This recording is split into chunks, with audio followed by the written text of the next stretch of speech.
Good morning everyone. I'm Suchitra Miss and I'm going to start your final term syllabus.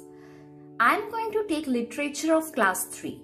So take out your book and open chapter 1, that is Mother Tongue.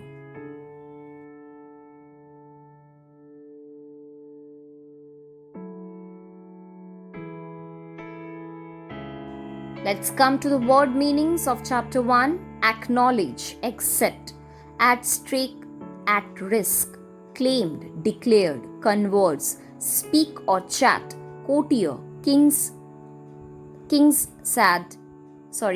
advisor or minister, crestfallen, disappointed, fluently, effortlessly, humorous, funny, honor, good name, in session, meeting of the court, irritated, annoyed, luxurious, comfortable and expensive, respective, own, sneak, crept in quietly, sumptuous, splendid, superior, higher in rank or knowledge, swatted, hit with a sharp blow. Chapter 1, Mother Tongue. Akbar was the greatest Mughal emperor of India. Birbal, a courtier in his darbar or court, became his most trusted friend and advisor due to his wit and wisdom. Today, the stories of Akbar and Birbal have become a part of our folklore. Here is one such humorous story. Akbar would have many visitors at the royal court: poets, artists, priests, and foreigners from different parts of the world. One day, a learned Pandit visited the court of Emperor Akbar. He claimed to know a number of languages. He boasted that he could converse fluently in all these languages. The Pandit challenged anyone to ask him questions in his mother tongue. He was able to answer each courtier's question in his respective language: Sanskrit, Arabic, Telugu, Punjabi, Bengali. Surprisingly, he even answered a French nobleman's question to him in French. Everyone was most impressed. Akbar gave him a bag full of gold and silver coins as a reward. Before leaving the court, he threw a challenge to the king and his ministers to find out what his mother tongue was. He wanted the answer the next morning. Should you or your courtiers fail, your highness, you will have to admit that my knowledge is superior to that of yours and all others who are present here. He said. Akbar accepted the challenge and made him his honored guest for the night. The moment the Pandit turned his back on them, Akbar turned to his courtier for an answer. Everyone started to think. Some frowned and scratched their heads, some sat and played with their moustaches, while a few got up and started to walk up and down, all in a deep thought. No, they gave up after some time, as they could not think of any way to find out what the Pandit's mother tongue could be. Akbar now turned to Birbal, who too had a knowledge of many languages. Birbal, our honor is at stake. We hope you will not let us down.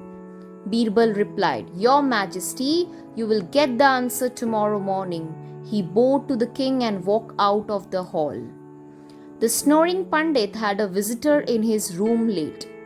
That night, after having had a sumptuous meal, the Pandit was fast asleep on a luxurious bed, soft and silky, such that he had never slept on his entire life.